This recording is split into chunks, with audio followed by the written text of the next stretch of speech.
Word problem analysis by Norma Flores. The first word problem for third grade says Caleb has 52 dimes. He gave some to his brother. Now he has 11 dimes. How many did he give to his brother? I decided to ask my husband and my 10-year-old nephew to work on these problems to see how each of them would solve them. My husband, I thought, would easily be able to do each of these problems in his head. And yes, and then for this one, he subtracted the numbers quickly and said that Caleb has 41 dimes left. My nephew, on the other hand, because he's younger, I had to read the word problem to him a few times, and then he did write them down, and then he said he subtracted the difference and said he had 41 dimes left. But he also said that this would equal $1.10 and that it's something he could put in his piggy bank. This word problem, Jason has 2 oranges, Aiden has 3 oranges. How many more oranges does Aiden have than Jason? My husband would easily do these in his head.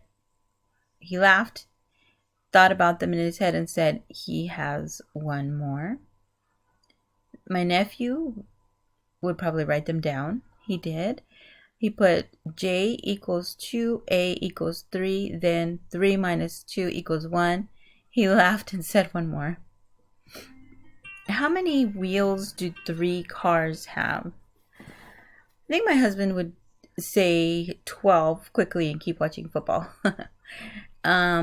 He said he thought 1 car equals 4 wheels times 3 equals 12.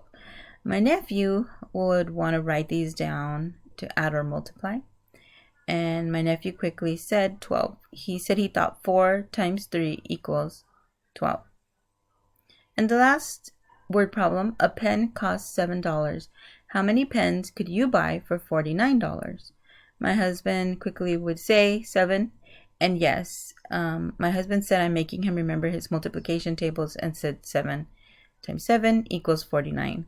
My nephew will answer quickly too. He said that he knows that 7 times 7 equals 49, so he could buy 7 pens. Thank you for watching.